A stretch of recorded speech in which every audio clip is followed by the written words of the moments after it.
തോന്നുന്നു വേട്ടയുടെ ഷൂട്ടിംഗ് തുടങ്ങുന്നതിന് മുമ്പ് അദ്ദേഹത്തിൻ്റെ ആരോഗ്യസ്ഥിതിയെപ്പറ്റി പലർക്കും പല സംശയങ്ങളുണ്ടായിരുന്നു. വേട്ട തുടങ്ങുന്നതിന് മുമ്പ് തന്നെ അദ്ദേഹത്തിൻ്റെ ലിവർ ട്രാൻസ്പ്ലാന്റ് ചെയ്യണം എന്നുള്ള രീതിയിലൊക്കെയുള്ളൊരു ആലോചനകളും കാര്യങ്ങളൊക്കെ വളരെ സീരിയസ് ആയിട്ട് നടക്കുന്നുണ്ടായിരുന്നു.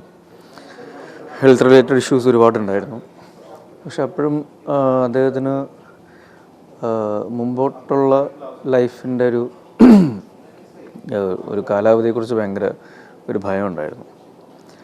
ആ ഭയം ഓവർകം ചെയ്യാൻ വേണ്ടിയിട്ടാണ് അദ്ദേഹം വേട്ട എന്ന സിനിമ തുടങ്ങിയത്. കാരണം സിനിമ അദ്ദേഹത്തിനൊരു ഊർജ്ജമായിരുന്നു എല്ലാ അർത്ഥത്തിലും. രാജേഷ് എന്നോട് പറഞ്ഞിട്ടുണ്ട്, ഒരു ഡോക്ടർ, വളരെ ഫേമസ് ആയിട്ടുള്ള ഡോക്ടർ അദ്ദേഹത്തിന് 2 മാസം മാത്രമാണ് കാലാവധി പറഞ്ഞിരുന്നത്. പക്ഷെ അത് 7 മാസത്തോളം അദ്ദേഹം ഫൈറ്റ് ചെയ്ത് ജീവിച്ചു. ആ ഫൈറ്റ് ചെയ്ത് ജീവിക്കാനായിട്ടുള്ള ഒരു എനർജി അദ്ദേഹത്തിന് കിട്ടിയത് സിനിമയോടുള്ള പാഷൻ, അതിനുള്ള സ്നേഹം കൊണ്ടാണ്. കാരണം സിനിമ ചെയ്യണം, അത് ഏറ്റവും നല്ല സിനിമകൾ ചെയ്യണം എന്നുള്ള ഭയങ്കരമായിട്ടൊരു ആഗ്രഹം അദ്ദേഹത്തിനെ ഈ ആരോഗ്യത്തിൻ്റെ പ്രശ്നങ്ങളൊക്കെ ഓവർകം ചെയ്തിട്ട് ഒരു സിനിമ എടുക്കാനായിട്ട് മുമ്പോട്ട് പോകാനായിട്ട് ഒരുപാട് ഹെൽപ്പ് ചെയ്തിട്ടുണ്ട്. ഷൂട്ടിങ്ങിൻ്റെ അവസരങ്ങളിലാണെങ്കിൽ പോലും എല്ലാ ദിവസവും രാത്രികളിൽ അദ്ദേഹത്തിന് ഹോസ്പിറ്റലിൽ പോകേണ്ടി വരും. പിറ്റേ ദിവസം ചിലപ്പോൾ ലേറ്റ് ആയിട്ടായിരിക്കും ലൊക്കേഷനിലേക്ക് വരാനായിട്ട് പറ്റുക. ചിലപ്പം ഉച്ച കഴിഞ്ഞിട്ടായിരിക്കും നമുക്ക് ഷോട്ട് പോലും എടുക്കാൻ പറ്റുക. അപ്പം അങ്ങനെയുള്ള അവസ്ഥകളിൽ പോലും ബഡ്ജറ്റിൻ്റെ ഉള്ളിലും പറഞ്ഞ ദിവസത്തിനേക്കാൾ കുറവ് ദിവസത്തിലും വേട്ടയുടെ ഷൂട്ടിംഗ് തീർത്തു എന്നുള്ളതാണ് ഏറ്റവും ഭയങ്കര നമ്മൾ അതിശയിപ്പിക്കുന്നൊരു കാര്യം. കാരണം നമുക്ക് അറിയാം, എന്താ പറയുക, എല്ലാ സൗകര്യങ്ങളും ആരോഗ്യത്തിൻ്റെ കാര്യത്തിലാണെങ്കിലും അല്ലെങ്കിൽ ടെക്നിക്കൽ സൈഡിൻ്റെ കാര്യത്തിലാണെങ്കിലും എല്ലാ കാര്യങ്ങളും ഉണ്ടെങ്കിൽ പോലും ചിലപ്പോൾ ഷൂട്ടിംഗ് ഡേയ്സ് കൂടുതലായി പോകുന്ന അവസ്ഥകളാണ് ഇപ്പോൾ ഉള്ളത്.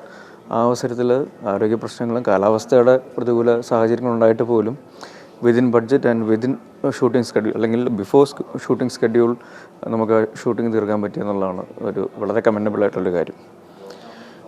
പിന്നെ സിനിമ ഈ പറയുന്ന പോലെ കംപ്ലീറ്റ് ആക്കി അതിൻ്റെ A to Z കാര്യങ്ങളിൽ അതിൻ്റെ ഏറ്റവും മൈന്യൂട്ടസ്റ്റ് ആയിട്ടുള്ള ഡീറ്റെയിലിങ്സിൽ പോലും അദ്ദേഹത്തിൻ്റെ വളരെ പേഴ്സണലായിട്ടുള്ള ഇൻവോൾവ്മെൻ്റ് ഉണ്ടായിരുന്നു. അവിടെ ചെന്ന് കണ്ട് അത് മാറ്റി ചെയ്യിക്കുകയാണെങ്കിൽ മാറ്റി ചെയ്യിക്കുക, അല്ലെങ്കിൽ അത് ഇൻവോൾവ് ചെയ്ത് ഓരോ കാര്യങ്ങൾ ചെയ്യുക. അല്ലാതെ അസിസ്റ്റൻസിനെ അല്ലെങ്കിൽ അസോസിയേറ്റ്സിനെ വിട്ട് അത് ചെയ്ത് വെക്കുക, അതങ്ങനെ ചെയ്താൽ മതി, അങ്ങനെ പറഞ്ഞ് വിടലല്ല. A to Z കാര്യം ആദ്യമേ അസോസിയേറ്റിനെ കൊണ്ടൊന്ന് ചെയ്യിക്കുമായിരിക്കും. അത് കഴിഞ്ഞിട്ട് പുള്ളി പേഴ്സണലായിട്ട് വന്നിട്ട് വളരെ ഡീറ്റെയിൽ ആയിട്ട് ഓരോ കാര്യങ്ങളും സൂക്ഷ്മമായിട്ട് നോക്കി കറക്ഷൻസൊക്കെ ചെയ്ത് അങ്ങനെയാണ് വേട്ട പൂർത്തീകരിച്ചത്. അപ്പം അതെല്ലാം അദ്ദേഹത്തിൻ്റെ ഈ ഇത്രയും ക്രിട്ടിക്കലായിട്ടുള്ളൊരു ഹെൽത്ത് സിറ്റുവേഷൻ ഉള്ള ഒരു സമയത്താണ് ചെയ്തത് എന്ന് പറയുമ്പോൾ തീർച്ചയായിട്ടും മനസ്സിൻ്റെ വിൽ പവർ നമ്മൾ സമ്മതിക്കണം. പക്ഷേ ആരോഗ്യത്തിൻ്റെ കാര്യത്തിൽ അദ്ദേഹം അത് കാണിക്കാതിരുന്നത് മാത്രമാണ് നമുക്ക് രാജേഷിനൊന്ന് വഴക്ക് പറയണമെങ്കിൽ പറയാൻ പറ്റുന്നൊരു കാര്യം. തീർച്ചയായിട്ടും. കാരണം എന്നെ ഒരു സുഹൃത്ത് അല്ലെങ്കിൽ അതിനേക്കാൾ ഒരു സഹോദരനെ പോലെ കാണുന്ന വ്യക്തിയാണ് രാജേഷ്. ഏതൊരു കഥയും അല്ലെങ്കിൽ സിനിമ ആലോചിക്കുമ്പോഴും ആദ്യം എന്നെ മനസ്സിൽ കണ്ടിട്ടാണ് അദ്ദേഹം കഥ പോലും ആലോചിക്കുക എന്ന് പലപ്പോഴും എനിക്ക് തോന്നിയിട്ടുണ്ട്.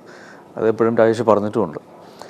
അപ്പോൾ ആ ഒരു രീതിയിൽ നോക്കുകയാണെങ്കിൽ ശരിക്കും വേട്ടയുടെ കഥ 2 കഥകൾ ഡിസ്കസ് ചെയ്തിട്ടുണ്ടായിരുന്നു. അപ്പോൾ അതിൽ ഈ കഥ കുറച്ചുകൂടി ഒരു രസകരമായിട്ട് തോന്നി. കാരണം ഇതുവരെ വരാത്ത ഒരു അറ്റ്മോസ്ഫിയറും അങ്ങനത്തെ ഒരു മൈൻഡ് ഗെയിം സിനിമ മലയാളത്തിൽ വന്നിട്ടില്ല, അറ്റ്ലീസ്റ്റ് മിനിമം. അപ്പോൾ ആ രീതിയിൽ നമുക്ക് അത് ഒരു പുതിയൊരു രീതിയിൽ നോക്കാമെന്ന് ആലോചിച്ചു. അപ്പം ഈ കഥയുടെ ഓരോ ഡെവലപ്മെൻറ്റ് സ്റ്റേജസിലും രാജേഷ് പറയുമായിരുന്നു എന്നോട്, ഇത് ചാക്കോച്ചിൻ്റെ ലൈഫിലെ ഇതുവരെയുള്ള ഫിലിം കരിയറിലെ ഏറ്റവും നല്ല ക്യാരക്ടറായിട്ട് മാറ്റും എന്നുള്ളത്. അത് അക്ഷരാർത്ഥത്തിൽ അദ്ദേഹം അത് തെളിയിച്ചു എന്നുള്ളതാണ്. കാരണം എന്നേക്കാൾ കൂടുതൽ എന്നിലുള്ളതിനേക്കാൾ കൂടുതൽ വിശ്വാസം രാജേഷിന് എന്നിലുണ്ടായിരുന്നു. അത് അദ്ദേഹം വേട്ട എന്ന് പറഞ്ഞ സിനിമ എടുക്കുമ്പോഴും അത് കഴിഞ്ഞിട്ടും അതിൻ്റെ ഡബ്ബിങ് സ്റ്റേജസിലും അതെല്ലാം കഴിഞ്ഞ് അതിൻ്റെ RRഉം അല്ലെങ്കിൽ അതിൻ്റെ മിക്സിങ് ഫൈനൽ മിക്സ് കഴിഞ്ഞിട്ട് സംസാരിക്കുമ്പോൾ പോലും രാജേഷ് ഇത് തന്നെയാണ് പറഞ്ഞത്. അപ്പോൾ ഞാൻ രാജേഷിനോട് പറഞ്ഞു, വാടാ തടിയാ, നമുക്ക് ഒരുമിച്ച് തിയേറ്ററിൽ പോയി ഇത് കാണാം. അതുമാത്രം സാധിച്ചില്ല, ആ ഒരു വിഷമം മാത്രമേ ഉള്ളൂ. ഇതിൽ ശരിക്കും നമ്മൾ പലപ്പോഴും ഒരു ക്ലീശേ വാക്കായിട്ട് പോലും ഉപയോഗിക്കാറുണ്ട്. അതായത് ഞങ്ങളുടെ യൂണിറ്റ് ഒരു ഫിലിം ലൊക്കേഷൻ എന്ന് പറയുന്നൊരു കുടുംബം പോലെയായിരുന്നു, അല്ലെങ്കിൽ ഫാമിലി പോലെയായിരുന്നു. ഇത് അതിനേക്കാൾ വലുതായിരുന്നു എന്ന് വേണമെങ്കിൽ പറയാം. കാരണം നമ്മൾ ചിലപ്പോൾ സ്വന്തം ബന്ധുക്കാർ അല്ലെങ്കിൽ സഹോദരന്മാർ പോലും അങ്ങോട്ടും ഇങ്ങോട്ടും കെയർ ചെയ്യാത്തൊരവസ്ഥയിൽ ബ്ലഡ് റിലേഷൻ അല്ലാത്ത ആൾക്കാർ പോലും അതിനേക്കാൾ തിക്കായിട്ടുള്ളൊരു ബോണ്ടിങ് ഈ സിനിമയിൽ ഉടനീളം ഉണ്ടായിരുന്നു. ഷൂട്ടിങ്ങിൻ്റെ സമയത്തും ഷൂട്ടിങ്ങിന് മുമ്പും ഷൂട്ടിങ്ങിന് ശേഷവും എല്ലാം, പ്രത്യേകിച്ച് രാജേഷിൻ്റെ ആരോഗ്യത്തിൻ്റെ കാര്യത്തിൽ.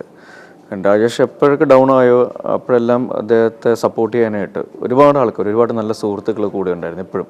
സിനിമയിൽ ഈ വേട്ടയിൽ വർക്ക് ചെയ്യാത്ത ആൾക്കാർ ഉൾപ്പെടെ, ഉദാഹരണം പറയുകയാണെങ്കിൽ സഞ്ജയ്, സ്ക്രിപ്റ്റ് റൈറ്റർ സഞ്ജയ്, അല്ലെങ്കിൽ editor Mahesh, even Parvathy, actress Parvathy, അവരൊക്കെ രാജേഷിനോട് എത്രത്തോളം അടുത്ത് സപ്പോർട്ട് ചെയ്യുന്നു, കൂടെ നിൽക്കുന്നു എന്നുള്ളതൊക്കെ കണ്ട് അത്ഭുതപ്പെട്ടു പോയ അവസ്ഥകളുണ്ട്. ചിലപ്പോൾ ചില ലൊക്കേഷനുകളിൽ രാജേഷിന് തീരെ വയ്യാതെ കാലിൽ നീരും ഭയങ്കര ബോഡി പെയിനും എല്ലാമായിട്ട്, തണുപ്പ് അദ്ദേഹത്തിന് സഹിക്കാൻ പറ്റാത്തൊരു കാര്യമാണ്. ഇപ്പോൾ തെന്മേലയിലൊക്കെ ഷൂട്ട് ചെയ്യുമ്പോൾ കംപ്ലീറ്റ് മിസ്റ്റാണ്, മഴയുണ്ട്, പിന്നെ ഒരുപാട് ഹൈ റേഞ്ച് ഷൂട്ടിങ്ങൊക്കെയാണ്. അപ്പോൾ ആ അവസരത്തിലൊക്കെ പോലും പുള്ളി കഷ്ടപ്പെട്ട് ബുദ്ധിമുട്ടി ചിലപ്പോൾ വണ്ടിക്കകത്തിരുന്നിട്ട് തന്നെയാണ് ഓരോ ഷോട്ടുകൾ പറഞ്ഞു തരുന്നത്. ചിലപ്പോൾ ലൊക്കേഷനിലേക്ക് എത്താൻ പറ്റില്ലായിരിക്കും, എന്നാലും വണ്ടിക്കകത്തിരുന്നിട്ട് അത് അസോസിയേറ്റ് മനുവിനെ കൊണ്ട് എടുപ്പിച്ചിട്ട് വന്നിട്ട് ചെറിയ മോണിറ്ററിലിരുന്ന് കണ്ടിട്ട് കറക്ഷൻസ് ഉണ്ടെങ്കിൽ അത് പറഞ്ഞു. അപ്പം അങ്ങനെ ഒരുപാട് അഡ്ജസ്റ്റ്മെൻറ്റ്സും, എന്നാൽ ക്വാളിറ്റിയിൽ യാതൊരു രീതിയിൽ കോംപ്രമൈസും ചെയ്യാതെ അത് നമ്മളെ കൊണ്ട് എത്ര തവണ വേണമെങ്കിലും എടുപ്പിക്കാനായിട്ട് ആ ഒരു പാഷൻ പുള്ളിക്ക് എപ്പോഴും ഉണ്ടായിരുന്നു. അത് തീർച്ചയായിട്ടും നമ്മൾ അംഗീകരിക്കേണ്ട കാര്യം. പിന്നെ ഇതിൻ്റെ ഒരു പ്രൊഡക്ഷൻ ബാക്കപ്പ്, റെഡ് റോസസ് ആണ് ഇതിൻ്റെ പ്രൊഡക്ഷൻ ചെയ്തിരിക്കുന്നത്, ഹനീഫ് മുഹമ്മദ്. അദ്ദേഹം ഇത് ഒരുപാട് സപ്പോർട്ട് ചെയ്തിട്ടുണ്ട്. കാരണം ലാസ്റ്റ് സെക്കൻഡ് നമുക്ക് ഈ പടം തുടങ്ങുന്നതിന് മുമ്പ് കുറച്ച് പ്രശ്നങ്ങളൊക്കെ ഉണ്ടായിരുന്നു. ആ സമയത്താണ് ഇദ്ദേഹം എൻ്റർ ചെയ്യുന്നത്.